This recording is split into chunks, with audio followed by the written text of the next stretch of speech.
Today, our armed forces joined our NATO allies in airstrikes against Serbian forces responsible for the brutality in Kosovo.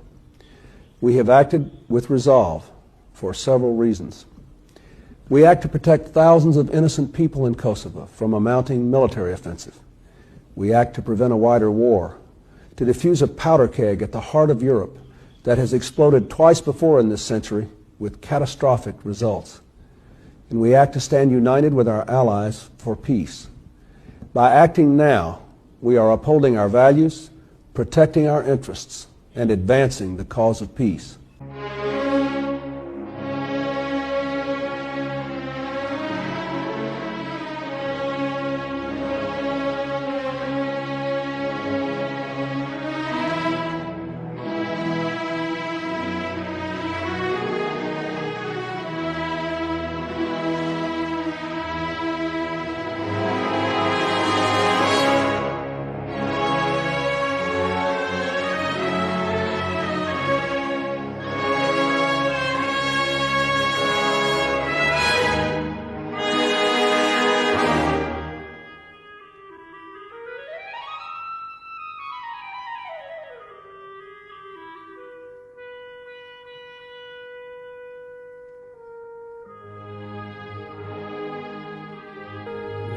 Why did I put those two back to back? One is talking about Yugoslavia, Clinton's lies about Yugoslavia. Another one was Franz Liszt's Hungarian Rhapsody. But it's a dramatic piece of music, and I have George Szamuely on today, so whenever he's on, I'm very excited because I have to do a lot of research, learn about this great country, Hungary, its past, and the music. Culturally, it's like I found out more about that country over the last couple of days in preparation for this show. I'm Randy Critical, live on the fly in New York City here with the indomitable, indefatigable, irrepressible Reggie Johnson. All right? You get all of those. All right? Fine. All right. Well, at any rate, George Szamuely, he's got that book out, and we've had him on before. It's called Bombs for Peace, NATO's humanitarian war on Yugoslavia. All right, George is a senior fellow at the Global Policy Institute. He's a geopolitical analyst, historian. I just told you his book, and I love this show. I don't watch a lot of shows anymore. I watch philosophy and history lectures and all of that, but I do watch The Gaggle. All right, it's co-hosted by Mr. Szamuely. So why don't we play this bit of music? I get to play music, and so this probably is gonna be a two-part series with George. I got a lot to talk to him about. So here is Bela Bartok, the great Hungarian composer, and we're back with Mr. Szamuely, Dr. Szamuely.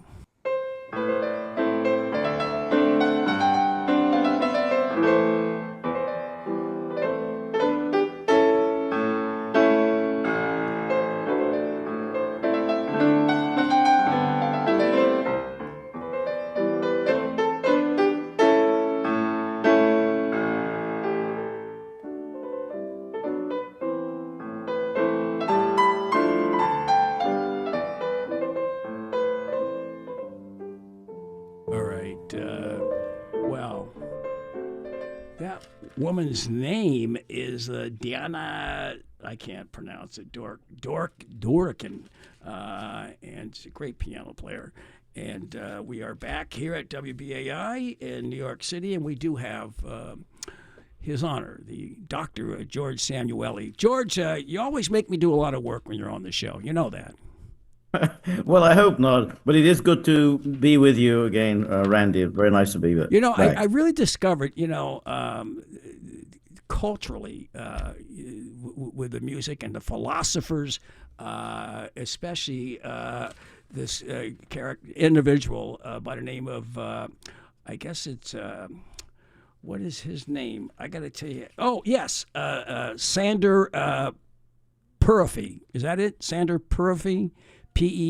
Shandor Petrofi, the Petrofi, poet. yes, Shandor Petrofi, yes, yeah. right. Who was involved in the 18, and that's how I started out this week. I'm reading a book about the revolutions of across Europe in the 1848, and the one that lasted the longest was the one in Hungary, just eclipsing the one.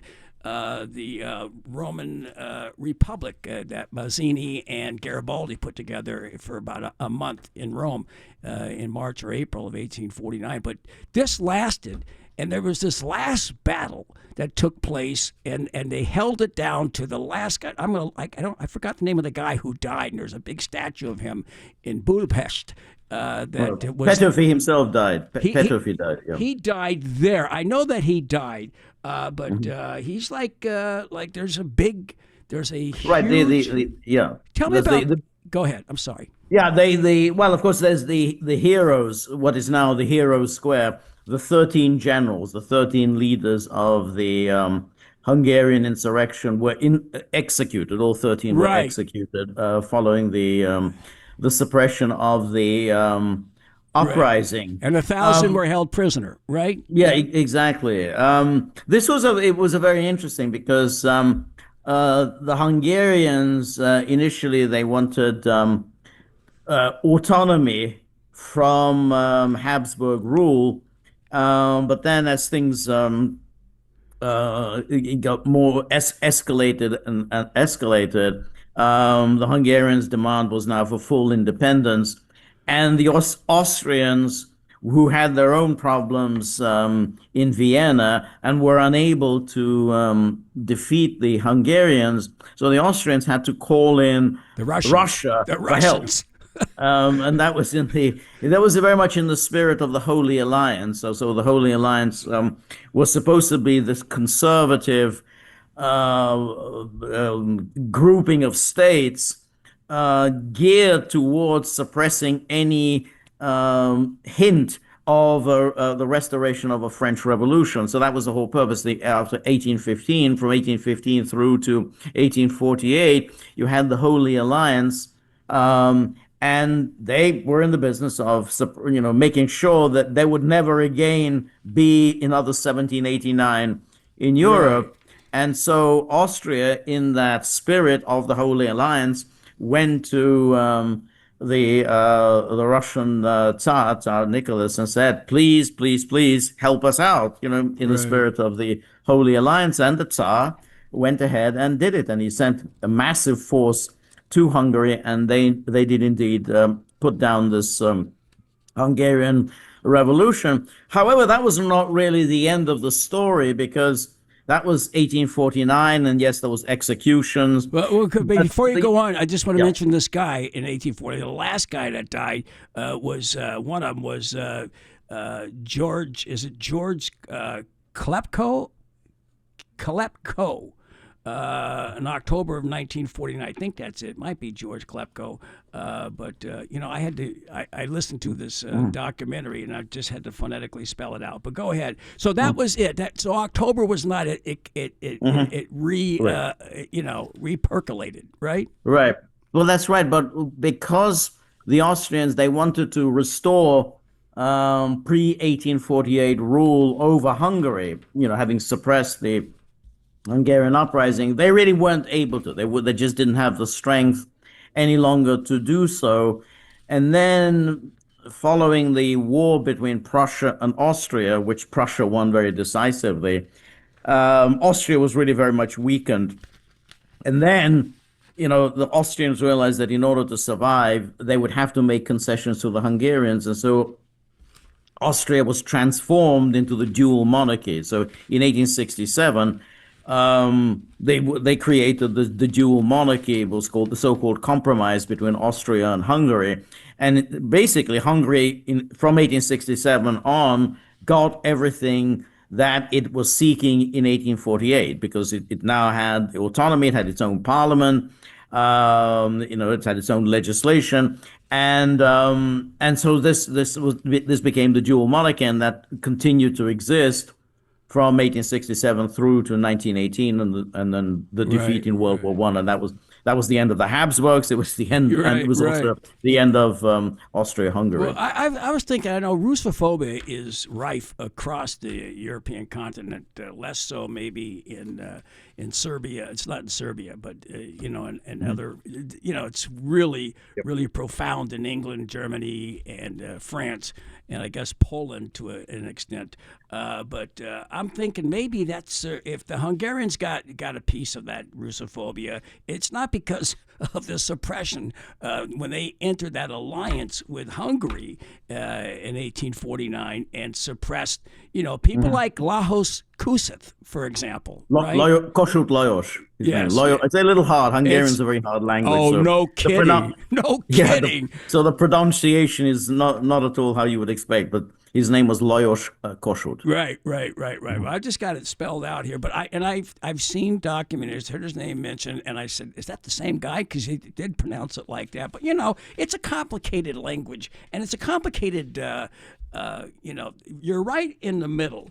And I was at the Museum of Natural History the other day. My friend is a curator emeritus there, and we talked about the Pannonian Basin, which is huge. It covers almost all of Europe to Spain, and in the heart of it is there in Hungary. Can you tell us those early days when you had all these tribes and that kind of came in there, and then you had the Kingdom of Hungary, which was huge. So just give us a little overview of that history. Then we'll talk about what's happening right now and what happened in 1999. All right. Well, you're absolutely right. I mean, the Magyars came from Asia, and they did indeed occupy this huge piece of territory, and they however. They were a distinctive people. I mean, they had a very distinctive language, and that's what makes the Hungarian language so difficult is that it isn't an Indo-European language, so it doesn't have any resemblances to any of the European languages. But anyway, they had that, and it was everything was fine. Certainly, it became Christian. It was about 1,000 years ago. It adopted Christianity. The King Stephen. But the problem that they ran into was the Ottomans, and that the defeat at the hands of the Ottomans, and it was then Hungary was essentially broken up into pieces of territory, and Hungary never really recovered from that. So in a sense, it was one of the oldest kingdoms in Europe, essentially one of the oldest nation states in Europe. But the defeat at the Battle of Mohacs in 1526 was a huge setback, and Hungary never really recovered from that. Right. After that defeat, it was taken over by the Austrians, and then it never really restored its independence until 1918. But the problem there was that the Hungary that became the state of Hungary really bore very little resemblance from the historic Hungary that was created by King Stephen and that had existed for centuries, and didn't really even have much to do with the Kingdom of Hungary during the 19th century. It was a really very small country. Hungary lost two-thirds of its territory at the Treaty of Trianon in 1920, and something like a third of the Hungarians found themselves living outside of Hungary. So Hungarians, I think, as I say, they're one of the oldest nation states in Europe, but they're also the ones who've taken more of a beating than almost anybody else in Europe. Right. I just reading about this because it gives some history of in this book about the 1848, and they talk about when it was developed. I mean, is it Pannonian Basin had like black soil. They had like. I suppose the farming is really good in Hungary. I know it is good in Ukraine and other parts of, but that basin is huge and rich. And and I read about Vikings coming down there, like in the first millennium, and like taking some of these tribes as slaves, and we still don't know. I guess, the real etymology of this language here, or the genesis of this language that nobody else can speak. Yeah. You know what I That's right. mean? Nobody else can speak. You couldn't teach it to anybody. You know that. No, you can't. Yeah, precisely because it isn't an Indo-European language. It follows very different grammatical rules. So if you're, let's say, if you're familiar with, say, English, then it isn't that hard to learn French and German. I mean, there are differences, but it isn't basically that hard to do. But then when you go to Hungarian, you find, well, this follows very different rules. It does, so it's very different the way you construct words, the way you construct sentences. It's not at all the way it's done in English or French or in German. So it is almost impossible to do. Now, that in a way also became a problem during the 19th century when Hungary, was during the days of the rule by the Austrians. What was the Kingdom of Hungary? The Magyars themselves only comprised about 50% of the population. The non-Magyars were the rest of it, and now Hungary decided, well, the only way we can keep this country together is by forcing the non-Hungarians to speak our language.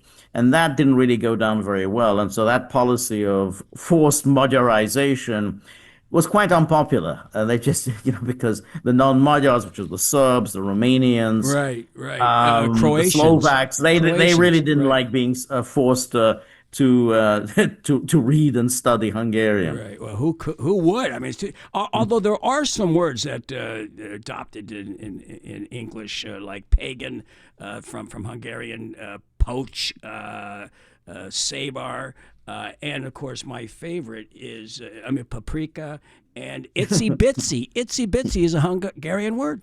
Did you know that phrase? I didn't know that. Well, I saw the etymology of that word, itsy bitsy, that, I don't know if it's like hyphenated or what, comes from Hungarian. But you probably never use it there, right? No. You have a big show. You don't have an itsy bitsy show, the gaggle. All right. So let's move on. There's a lot here that I could talk about, but I want to get to what's happening. Well, let's save Iran and save what's happening in Ukraine for a minute, and let's go back to when it all started.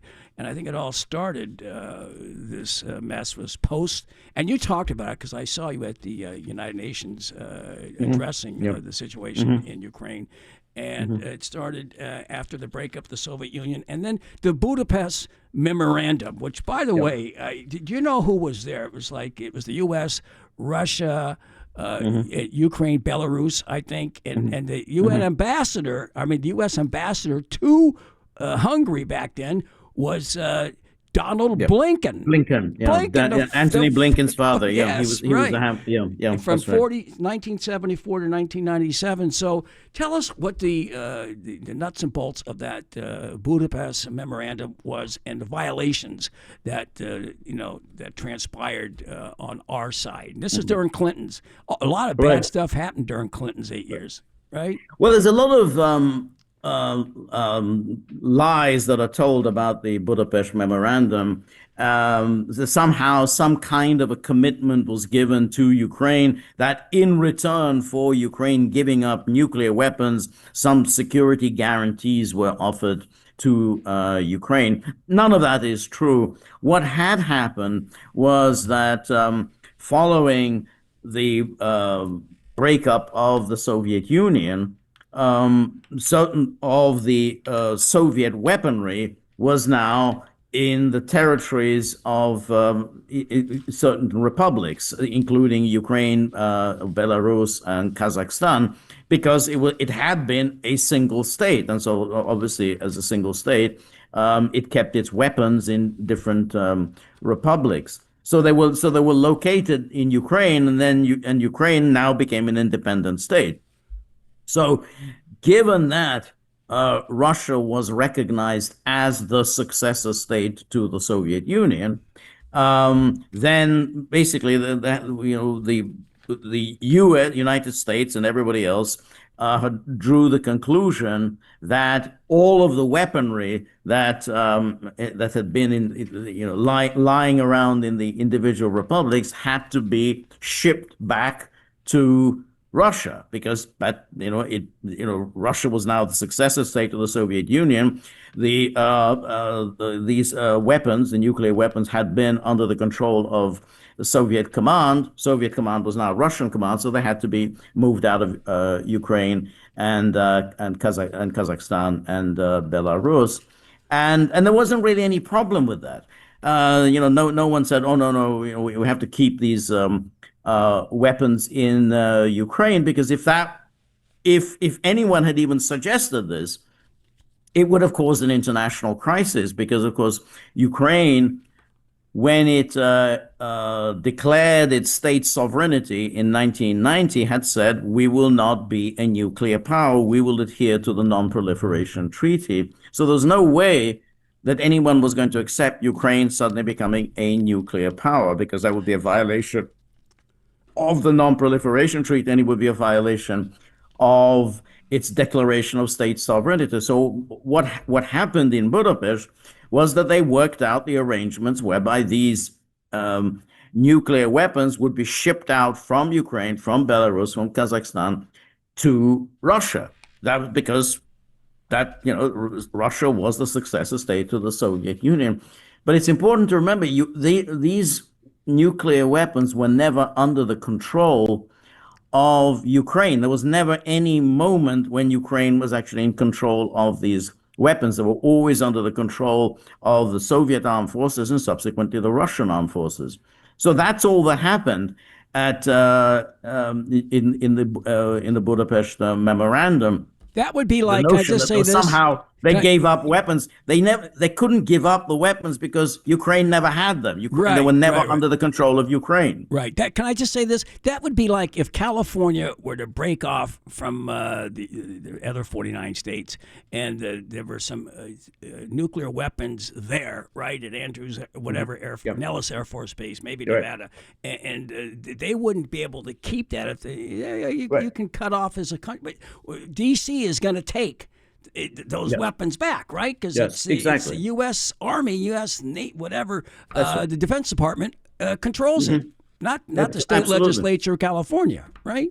It's absolutely right. And that's why it's so absurd, because if you're going to follow that logic that Ukraine had nuclear weapons, then you would have to say that today Belgium, Italy, and Turkey and Germany are nuclear powers because there are American nuclear weapons on the territory of Belgium, Turkey, Italy, and Germany. But of course they're not nuclear powers, because at all times, any nuclear weapons on their territory is under the control of the United States. So of course they're not nuclear powers. They're always under the control. The same thing happened in Ukraine. They were always under the control of Russia. So the notion that Ukraine gave up these nuclear weapons is nonsensical. They never had them, right? And it was the Clinton administration that, of course, it was merely a matter of working out the logistics of transporting these nuclear weapons from Ukraine to Russia, and that was quite a costly thing. And the Americans were willing to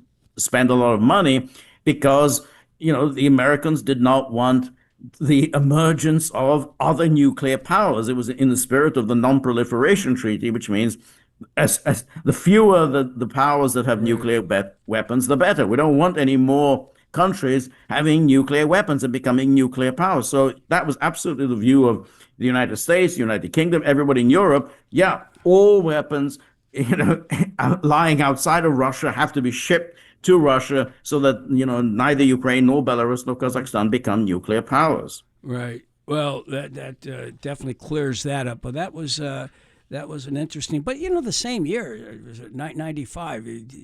94, yeah. 94. So I'm talking about ensuing that closely was the bombing of Bosnia. So that's the first under Clinton, right. And then that's the prelude to the one in '99. Yep. So, but let's talk. I think I'm going to have to take a quick break here so we can get into that, because I want to play some more music. You got the greatest opera house. I got two pieces I want to play here. This is first one is by Sylvia Sass singing Madame Butterfly aria by Puccini, and we'll just play a little bit of this because this woman is fantastic. I swear. Do you know her? Sylvia Sass? Yeah, and I know who she is. All But right. yeah, All right, let's yeah, just play a little bit of this. I don't know if it's an Italian or Hungarian. My ears are not that good. Go ahead, Reggie.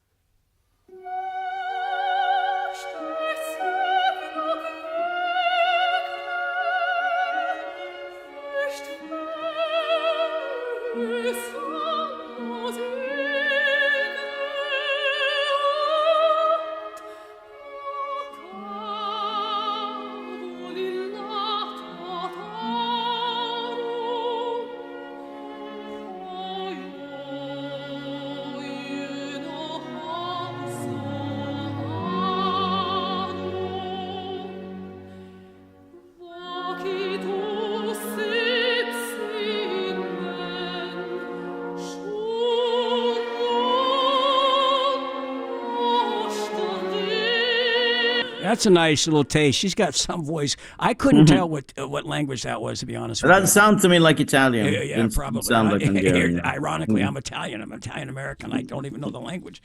I can say a couple of nasty words in Italian. Strunza gaga. All right. So you couldn't say those words if they were in English because of the restrictions here. So we're getting back to first of all. We go to Bosnia, and then that's the prelude. I mean, but right after that, we got the restrictions. 500,000 people are starved to death in Iraq by Clinton. He's got the crime bill.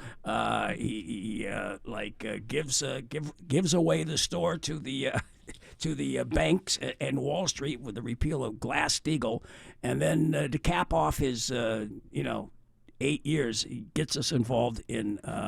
So, can you tie in this 7-8 day bombing of Yugoslavia? Can you tie the first excursion there by NATO in Bosnia to the second one and the lies that got us into it? You heard that very opening, right? So you got the floor. Yeah. The thing was that the first bombing took place in 1994 in Bosnia. The Clinton administration had committed itself to the cause of the Bosnian Muslims, and that meant that it was committed to maintaining a unitary state of Bosnia, which neither the Serbs nor the Croats particularly wanted. Only the Bosnian Muslims wanted that unitary state. So the Clinton administration had rejected various peace plans. The first one was actually rejected by the Bush administration in 1992, but then there was one in 1993 and 1994, which, although they retained the unitary state of Bosnia, there was to be a great deal of decentralization and autonomy for the individual nations of Bosnia. The Clinton administration kept rejecting them and kept rejecting them. And then that in 1995, in order to secure this goal of this unitary Bosnian state, they launched a massive bombing attack on the Serbs. They used the complete pretext of these fake pretexts, the marketplace massacres. Each time there was an amazing marketplace massacre that always took place in the same spot in Sarajevo. Each time it happened, it was always blamed on the Serbs, even though the evidence that it was the Serbs was called into question by the United Nations. It was called into question even by David Owen, who represented the European Union in the various negotiations.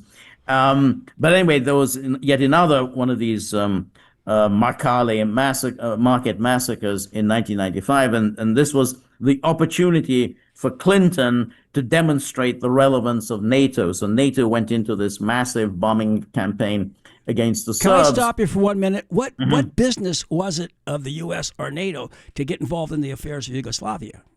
There was no business. It was absolutely no business at all. It was just no something. invasion. There was no Article 5 there. I mean, so what? None. Yeah. All right. Go ahead. I'm sorry to interrupt. No, that's a very good question. What was the business? I mean, this was in the heyday of post-Cold War triumphalism, in which the United States, NATO, had decided that it was up to them to decide how everything was run, every part of the world, how they were run. And so they decided, well, Bosnia and Herzegovina is our business.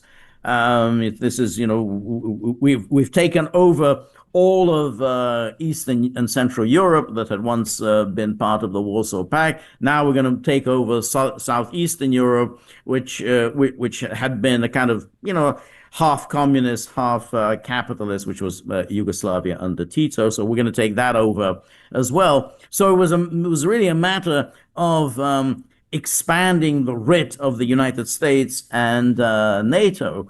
And so the ostensible reason was, of course, the Serbs were doing these terrible things. But of course, the Serbs weren't doing anything terrible. They didn't want to be a part of this state of Bosnia and Herzegovina. It was an artificial state. It had never existed as any kind of an independent state. They wanted to remain as part of Yugoslavia. Yugoslavia was then broken up by the Europeans, by the Americans, and but nonetheless, I mean, once Yugoslavia was broken up, then the Serbs said, well, okay, fine. Well, then why can't we be a part of Serbia? Why can't the part of Bosnia and Herzegovina that is inhabited by Serbs join on to Serbia? That was flatly rejected by the Clinton administration. So essentially the purpose of the bombing was to maintain this fake state of Bosnia and Herzegovina. And of course, it's still in existence, this fake state, and it can only continue by the continued NATO presence. So this is now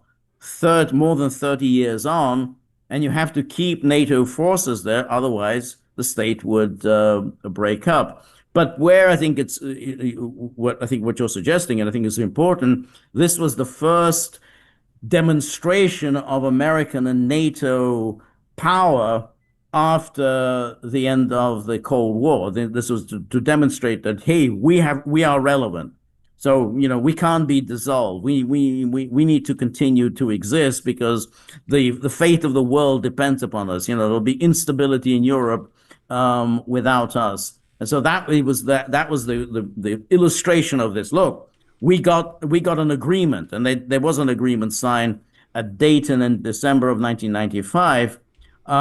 But the agreement itself was actually exactly the same as the agreement that could have been signed in 1992, 1993, and 1994. But nonetheless, NATO congratulated itself on having achieved an agreement that had already been available years before. But that bombing of the Serbs in 1995 was the prelude to the much bigger bombing of the Serbs that took place in 1999. Also the Serbs are connected to Russia, and this whole expansion going east, Poland and Hungary and all these other countries that joined, former Warsaw Pact members that joined NATO, was encroaching upon Russia, and Serbia was one of the same religion, and they've always been close. And so it's like, all right, we got to, I guess the idea back then, way back then, was to undermine Russia. They got a taste of like the sugar high of dismantling the economy and like grabbing everything. And I guess that came to an end. They wanted to continue. And so, that's, I mean, is that too much of a conspiracy idea? No, it's exactly right. The Serbs were seen, and with some justice, as Russia's little brother in Europe, because there's always been a bond between the Russians and the Serbs. It was the closeness of the language, but above all, they're sharing the Orthodox Christian faith. Right. And let's remember, Russia went to war. Russia actually went to war against Germany. It effectively committed national suicide for the Serbs. They did it for Serbia in 1914. Right. And so there was obviously a strong bond between Russia and the Serbs. So if you want to eliminate all Russian influence in Europe, and that obviously was the goal of the West, obviously the goal of Germany, the goal of the United Kingdom, goal of the United States. We want to push Russia out of Europe once and for all. I mean, there's nothing new about this ambition. It's been around for centuries. Basically, Right. we don't want any Russian influence in Europe.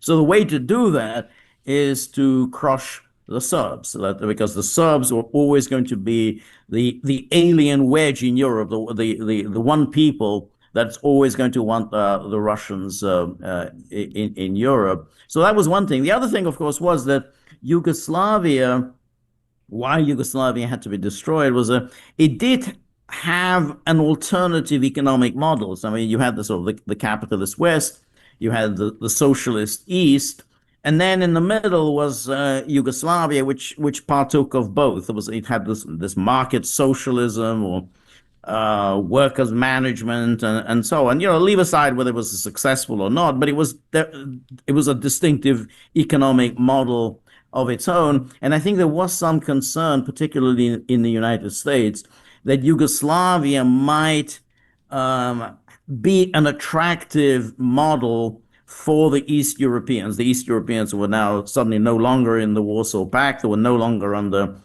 Soviet domination. That instead of joining the West, they might say, well, why do we have to have this, you know, this Western style capitalism? Why can't we have something halfway between socialism and capitalism? Why can't we have something like the Yugoslav style socialism? So they wanted to crush Yugoslavia. That was absolutely essential, that they wanted to destroy Yugoslavia so they would never again pose any kind of an alternative economic model. So I think those were the two reasons why it was so important first to destroy Yugoslavia. That took place in 91, 92, and then to destroy the Serbs, the spirit of the Serbs, and that took place from about 94 through to 99.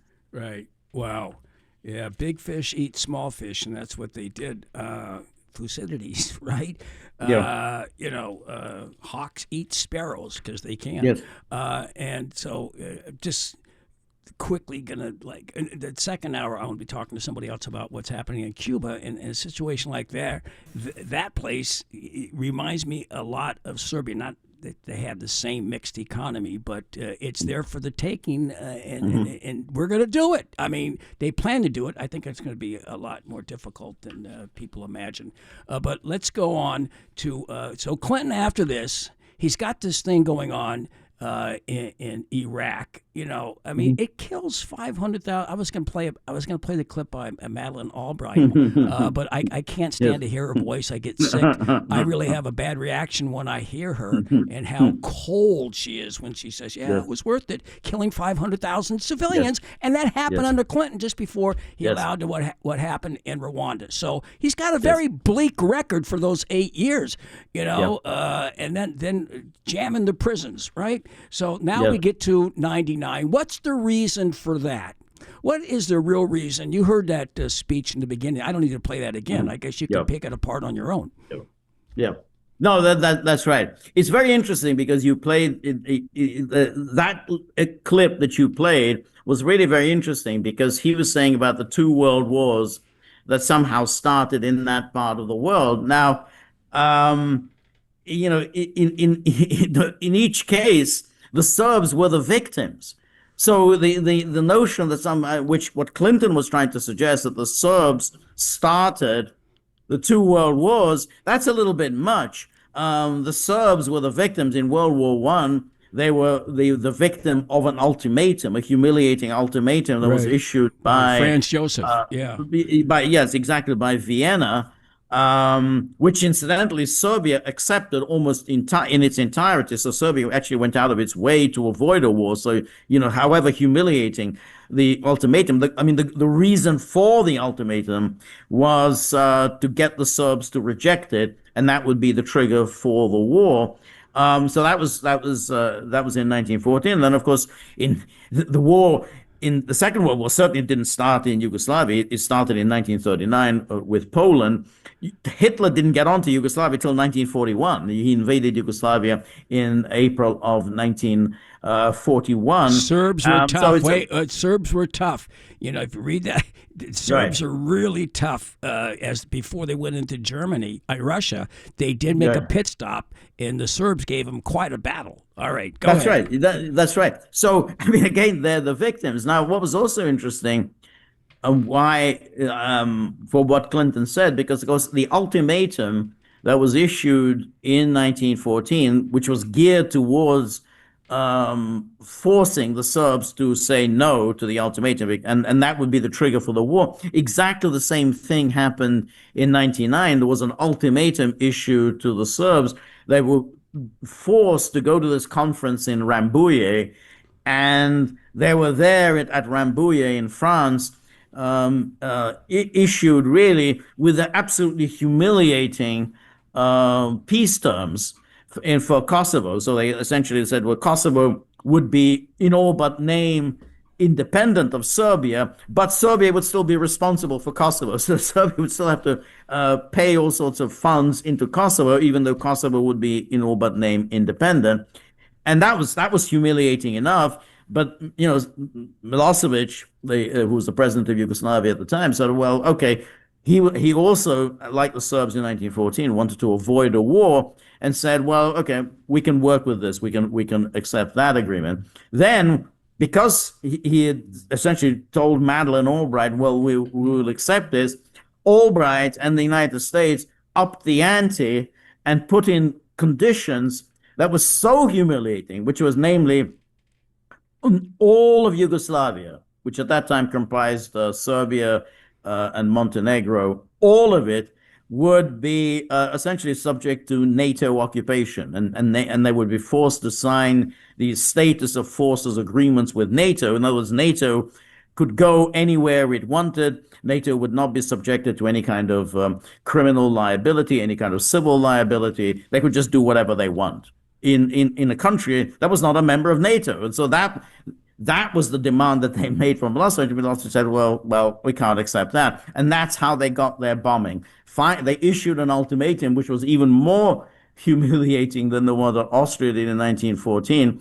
And so they got their bombing of Yugoslavia. This is on the record. I mean, we know from the people who took part in those negotiations that was the goal. The goal was to issue the Serbs with an ultimatum so humiliating, so absolutely beyond the dignity of any nation to accept, that the Serbs would be forced to say no, and then NATO would get its opportunity to inflict this bombing. It was a total lie, everything that was lie. And that clip that you showed from Clinton is just a reflection of there were so many lies in that speech that he delivered. Right. It's just I couldn't play it all. Almost child's play to go through every single line of it. Yeah, I have more of it, but I'd rather listen to you than listen to him. We are trying to bring freedom to that country, and God bless us. God is on our side. All that kind of crap that the guy came up with. But but once again, like the first one in '94, why was it in our wheelhouse? Why did we, suddenly deign that the U.S. is the one that handles this, and through its instrument NATO. And Wes Clark was at the helm of it, and they bombed the hell out of that country. Belgrade. I mean, they killed a lot of civilians. A train that was going 2 miles an hour with civilians. The Chinese embassy, and then of course at the end of it, it's Milosevic that they put on trial at The Hague, and he's exonerated, right? So go ahead. From the beginning, what gave us the right to do it? There was no right. There was no right. This was really an opportunity that was opportunity of a lifetime. Following the dissolution of the Soviet Union, the dissolution of the Warsaw Pact, the end of communism in Europe. This was seen by the United States, but also by the other NATO member states, as an opportunity of a lifetime to extend Western hegemony throughout the European continent, and this they largely accomplished. I mean, they have to say that that bombing of Yugoslavia did accomplish that goal, but they didn't really. They weren't really satisfied with that because, of course, keep in mind the first NATO expansion took place during that bombing campaign. So the first new NATO member states were inducted during that very bombing campaign, which was Hungary, Poland, and the Czech Republic. And of course, there were many others waiting in the wings. And of course, it was all about pushing NATO right up against the borders of Russia, with the goal of course, encircling Russia with hostile, heavily armed, militarized NATO states. So, when you ask, well, what gave us the right? There was no right. There was no UN Security Council resolution that giving the right. There was no evidence of any kind of aggression. Was there a working false flag like the radio station in what is it, West Prussia or East Prussia? Right. No. Well, that's a very interesting one because, of course, there were various incidents. I mentioned these Markale massacres that were always blamed on the Serbs, even though the people who were actually on the ground, there were United Nations people on the ground who expressed skepticism that the Serbs were responsible. They thought that I think that the Muslims did it themselves in order to elicit sympathy from NATO, from the United States, and to trigger U.S. intervention. And that was absolutely, it was David Owen actually wrote in his book that they had suspicions that the Muslims did it themselves in order to blame the Serbs and thereby triggering this NATO intervention. But then there was also the so-called massacre at Račak in January of 1999, where there was actually a firefight between the armed forces of Yugoslavia and the Kosovo Liberation Army, which was, of course, armed, trained, and financed by Germany, United States, and the usual suspects. But after this firefight, the bodies were rearranged to make it seem as if this had been a massacre of civilians. And so and then, again, there was the huge propaganda of the Račak massacre. The Račak massacre, the Serbs went in and massacred people.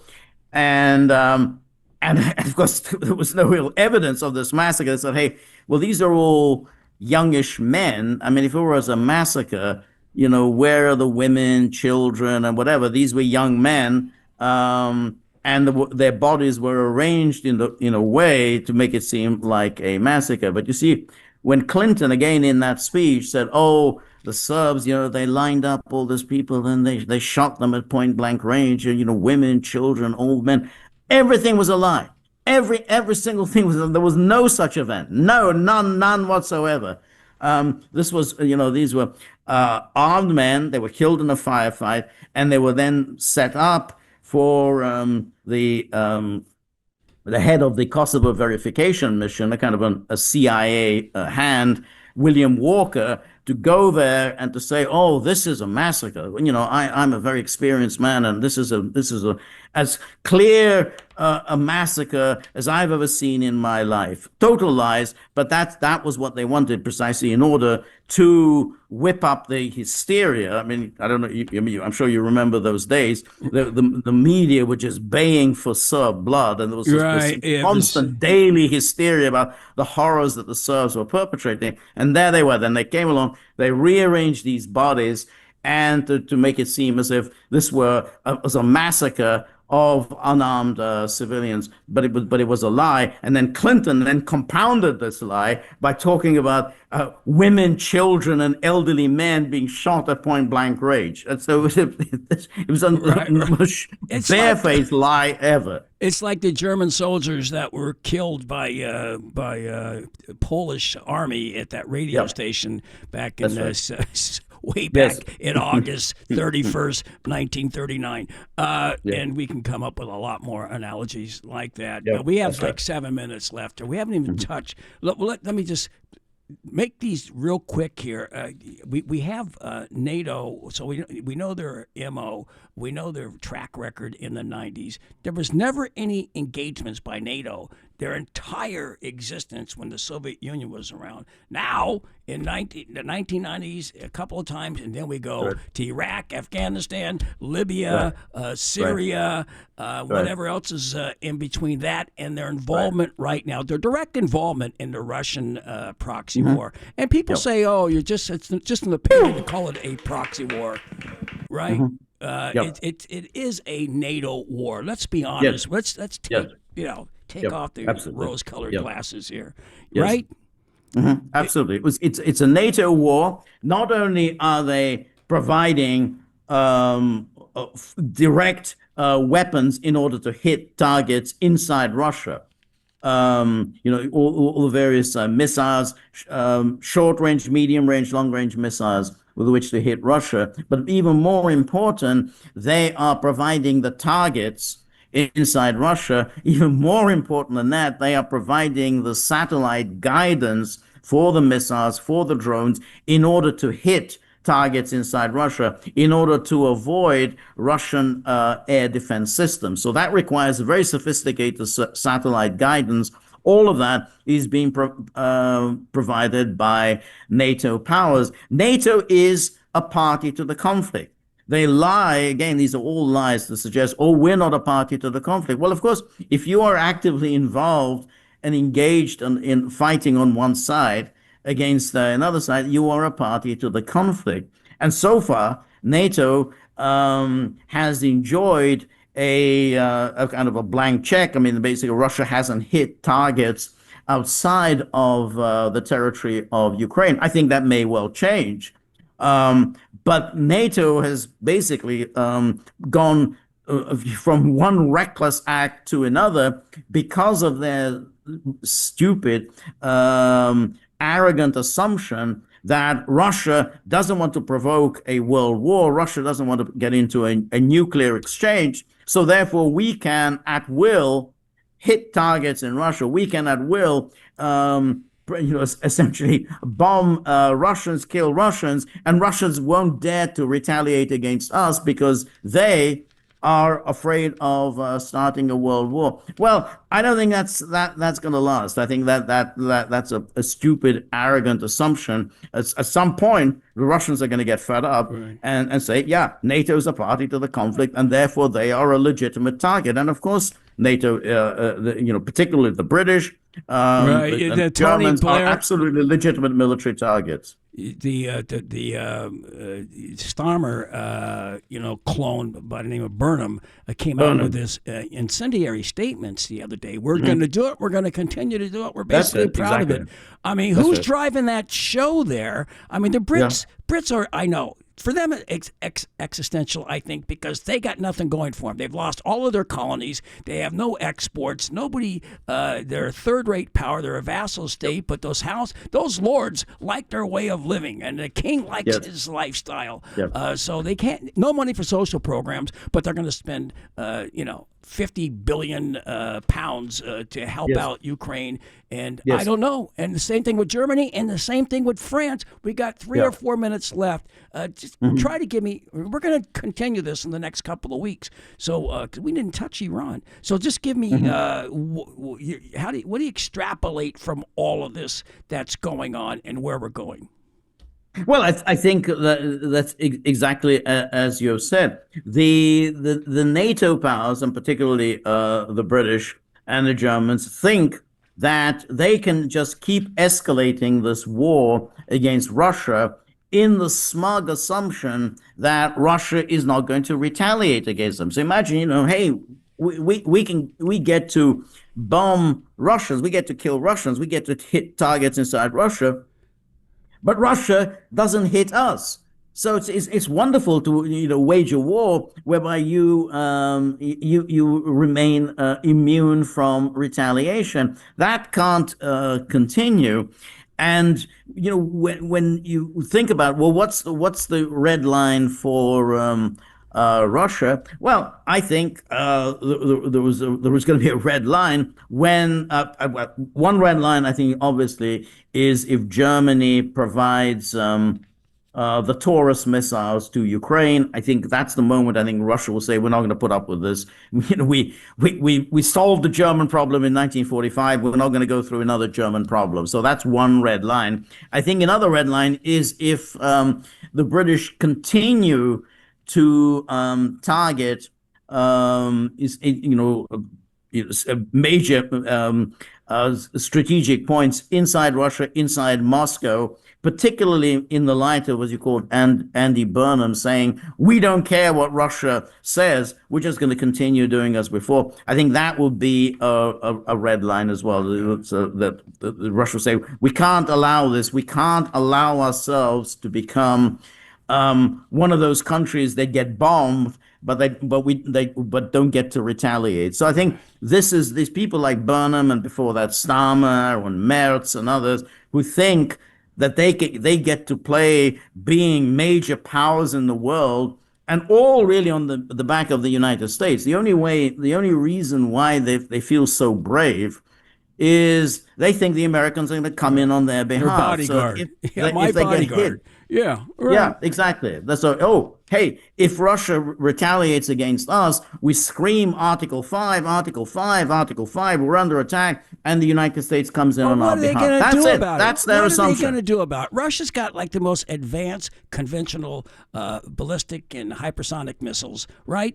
They got thousands of tanks if it's going to be conventional. And they got updated, sophisticated nuclear weapons. They got their Reznik and all these. In the meantime, we have nothing. We spend $1 trillion a year, and we got Tonka toys, basically. We got ships that don't flush their toilets. You got a mutiny on the Bounty, big Captain Bligh type of situation going on. And we're out of missiles. So how are we going to help? That's right. That's right. That's why the Europeans are being so stupid, because anybody can see that Trump is completely preoccupied with this war that he started and he doesn't know how to end. He's completely preoccupied with that. He's not now going to rush off to get into a war with Russia on behalf of medium-sized countries who have gone ahead and got themselves recklessly involved in a war despite repeated warnings from Russia. So, Russia's warned and warned and warned and warned. So that at some point we're going to get fed up with this, and the British say, well, you can stuff your warnings. We're not interested in that. Well, because you think the Americans are going to come in. We've seen what Trump says about the Europeans. We know how much he despises the British, the French, and the Germans. Really? So you really think the United States is ready to come in, commit national suicide on behalf of the United Kingdom? Not going to trade Boston for absolutely not. Polents, as they say. Absolutely, I've got to run there, Absolutely. George. George, I got to get you back in the next couple of weeks because I have like That'd be 11 great. pages of questions, and we're just getting started with you. The name of the book, you must read it. It's called Bombs for Peace, NATO's Humanitarian War on Yugoslavia. All right, get that book, and watch him on the Gaggle. Just look up the Gaggle, and because he's got some great. And your co-host is, what's his name again? Peter Lavelle. Yeah, you guys do a great job. All right, so we'll talk to you now. Here, you can listen to a little bit of this. This is the full crew of all of the great opera singers at the Hungarian Opera House singing Va Pensero from Nabucco by Verdi, and Solera did the lyrics. And this is about Nebuchadnezzar and Jews escaping from Babylon. That's the libretto. And it was used when it came out in 1841. There were riots on the streets in support of the Risorgimento movement in Italy, and behind Garibaldi and Mazzini. And this is it. These are all of these great singers singing this song. Thank you so much, George. So listen to a little bit of it as we go out.